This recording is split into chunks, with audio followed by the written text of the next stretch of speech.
రణ్వీర్ సింగ్, దీపికా పదుకొనే బాలీవుడ్లో one of the cutest couple అని చెప్పాలి. 5 years ప్రేమ, ఆ తర్వాత 2018లో తమ ఫేవరెట్ డెస్టినేషన్లో కేవలం ఫ్యామిలీ మధ్య పెళ్లి బంధంతో ఒకటయ్యారు ఈ జంట. ఫ్యాన్స్ వీరిని ముద్దుగా దీప్ వీర్ అని పిలుచుకుంటారు. పెళ్లి తర్వాత కూడా బ్యాక్ టు బ్యాక్ సినిమాలు చేస్తూ ప్రేక్షకులను ఎంటర్టైన్ చేస్తున్నారు. అయితే ఫ్యాన్స్ ఎప్పటి నుంచో దీపికా రణ్వీర్ల బేబీ కోసం ఎదురు చూస్తున్నారు. అందరి ఎదురుచూపులకి బ్రేక్ ఇస్తూ సెప్టెంబర్లో బేబీ రాబోతోంది అంటూ దీపికా పదుకొనే ప్రెగ్నెంట్ అన్న విషయాన్ని రీసెంట్గానే అనౌన్స్ చేశారు. ప్రెగ్నెన్సీ అనౌన్స్ చేసిన తర్వాత కూడా ఆమె షూటింగ్స్లో పాల్గొనడంతో సరోగసి అనుకున్నారంతా. దీనిపై చాలా వార్తలు కూడా వైరల్ అయినప్పటికీ రణ్వీర్, దీపిక ఎలాంటి క్లారిటీ ఇవ్వలేదు. అయితే రీసెంట్గా ముంబైలో ఎలక్షన్స్ జరిగాయి. తమ ఓటు హక్కును వినియోగించుకోవడానికి వచ్చారు దీపిక, రణ్వీర్. అక్కడ మొదటిసారి దీపిక బేబీ బంప్లో కనిపించడంతో ఫ్యాన్స్ అంతా ఫుల్ ఖుషి అవుతున్నారు.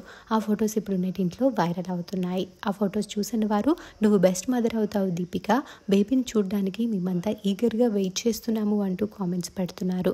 దీపిక పదుకొనే బేబీ బంప్ ఫొటోస్ని మీరు ఈ వీడియోలో చూసేయండి.